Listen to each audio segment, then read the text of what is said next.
seres humanos, somos descendentes de covardes.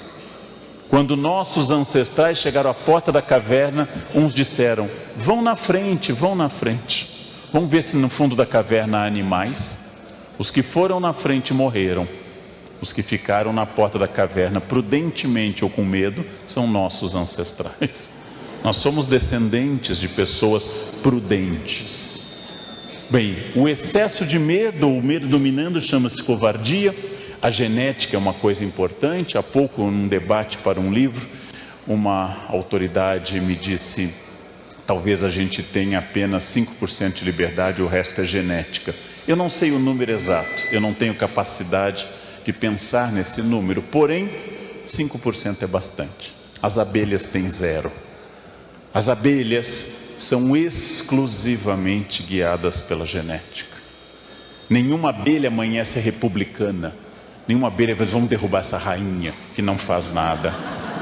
Nenhum leão pode se tornar vegano. Ele não pode amanhecer: chega de maltratar as zebras, vamos sentar na selva em plena harmonia comendo queijo tofu. Não é permitido ao leão isso. Não é permitido ao leão isso. Os seres animais tidos como irracionais seguem um código genético. Nós somos livres. O livre-arbítrio é uma profunda característica da humanidade. Pensei nisso de uma forma trágica. Eu vou a São Paulo, à Sala São Paulo, escutar concertos quase toda semana, e para isso eu atravesso uma tragédia humana, que é a Cracolândia. É uma tragédia humana. Seres humanos iguais a mim, dignidade e direitos, um dia foram lá. Um dia olharam para aquelas pessoas que abriram mão do seu livre-arbítrio e abriram mão voluntariamente da sua dignidade, compraram uma pedra de crack, fumaram e se destruíram. Esse é o grau mais radical de liberdade humana. Ou seja, eu sou livre inclusive para me destruir. Infelizmente, tudo aquilo que seja um vício reduz minha liberdade. Drogas, álcool, Netflix, tudo que for um vício reduz minha liberdade, cria um hábito. O hábito, diz Aristóteles, é uma segunda natureza. A genética existe, mas não nos condiciona abertamente. A cultura existe.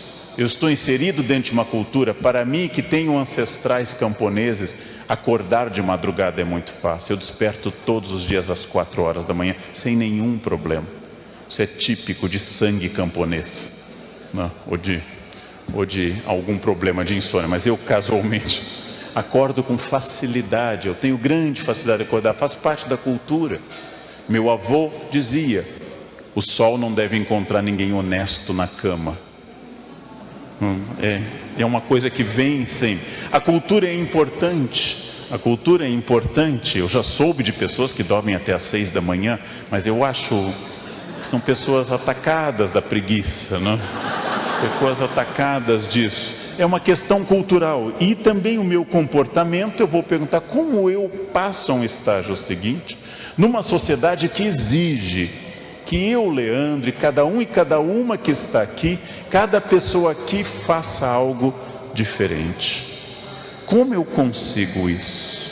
De que forma eu consigo isso?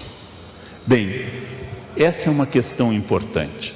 Lendo neurocientistas, eu fui iluminado por um conhecimento que até então eu não tinha, e lendo grandes autores neurocientistas, como o professor Antônio Damasio, português, Suzana Herculano Holtzel, brasileira, eles foram indicando que os neurônios, quando produzem um hábito, como, por exemplo, acordar às 4 da manhã, ou comer algo, ou dizer uma saudação ritual, não apenas um neurônio encosta no outro com impulso elétrico, como sabemos, mas cria uma ligação biológica. Dessa forma, o neurônio acaba ficando ligado ao outro através do hábito, e toda vez que eu repito aquele hábito, é muito bom para o meu corpo. Ele vai gastar menos energia. A vida tomada de hábitos, a vida tomada de repetições sistemáticas, é uma vida profundamente econômica de energia. Ora, por que eu, Leandro, gosto de pinhão? Pinhão não tem gosto de nada, tem gosto do sal que eu coloco na água. Porque eu, Leandro, na infância comia pinhão, e pinhão associo ao inverno, a fogão a lenha e ao gosto do inverno e da infância.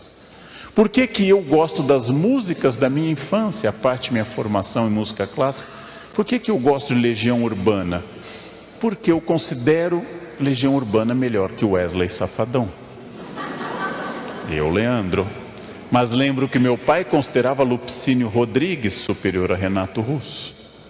E provavelmente meu avô consideraria Zequinha de Abreu ou Chiquinha Gonzaga superiores a Lupicínio. Porque nós gostamos daquilo que nos remete à zona de segurança. Nós gostamos daquilo que nos remete ao que o neurônio já fez. É profundamente confortante para o corpo o hábito. Quem acorda sempre na mesma hora, quem deita sempre na mesma hora, quem come sempre na mesma hora, quem come mais ou menos as mesmas coisas, quem faz mais ou menos as mesmas coisas, produz sobre o corpo e sobre o cérebro um efeito bastante profundo de método, de ordem. E o neurônio gosta disso, e nós nos inserimos nessa ordem. Ora, essa ordem não é boa nem ruim, apenas ela é uma ordem. E ela é absolutamente biológica e produz a zona de conforto. Por um lado, a zona de conforto me acalma. Por outro lado, a zona de conforto não exige de mim o melhor que eu possa dar. Por um lado, a repetição sistemática me tranquiliza, mas com ela eu não produzo mais do que eu possa produzir. Apenas a crise, a inconstância, apenas o problema é que faz com que eu acabe produzindo mais. Qualquer médico pode ser excelente profissional se atender uma paciente num ambiente muito luxuoso, sem problemas graves. É preciso ser um grande médico para atender num pronto-socorro de uma grande cidade, numa madrugada de festas. Qualquer professor dá aula para 5 pessoas numa sala com ar-condicionado. É preciso ser um grande mestre para ter um 6º ano, numa tarde de novembro, depois de um feriado, antes da aula de educação física ou depois da aula de educação física. Quem é capaz de dar aula para 45 pessoas e ainda amar essas crianças, é um gesto épico, de dedicação. Exatamente a crise, é a crise que revela as pessoas, a crise que transforma as pessoas, a crise que me tira da zona de conforto, é a crise que faz com que eu saia de uma região repetitiva. O conselho da minha avó, já citada, era para ficar na zona de conforto. Ela dizia às mulheres da família: seu marido ronca, não separe, o próximo pode bater. Fique com esse, né? Não era só o zelo católico pela fidelidade do sacramento, mas uma observação prática de vida, né? E seu chefe é ruim, seu superior é ruim, é um ruim conhecido, o outro pode ser pior. Vocês não gostavam de Dilma? Veio Temer. E o ano que vem tem eleição. Então fica essa questão do ousar e do repetir. É claro que a perspectiva, o afastamento para eu ter uma distância em relação às coisas, ela é fundamental. Mas saibam, tudo aquilo que me tranquiliza, tudo aquilo que me leva para a minha região de conforto, me afasta do sucesso. O sucesso eu não estou entendendo aqui como ganhar dinheiro, pode ser. Sucesso eu estou entendendo o intelectual, sucesso eu estou entendendo o empreendedor, sucesso eu estou entendendo a dona de casa, sucesso eu estou entendendo o religioso que tem objetivos e quer atingir o seu sucesso, perfeição da alma, acúmulo de dinheiro, cuidados com a família, seja o que for. Tudo aquilo que me tranquiliza me afasta do sucesso. Tudo aquilo que me deixa bem me afasta do bem e do desafio. Por isso que todos querem o sucesso, mas eu não sei qual a escolha certa. Todos querem o sucesso, mas a escolha certa ela é sempre complicada, porque eu tenho que pensar quando é que chega esse momento, e aí eu vou avançar de Aristóteles para Agostinho, quando é que chega esse momento chamado futuro? Agostinho estuda muito a sucessão de tempo e fala muito de um presente quase contínuo em relação a isso. Eu nunca sinto o futuro, porque eu estou sempre no presente. E o passado é sempre uma memória que já fugiu.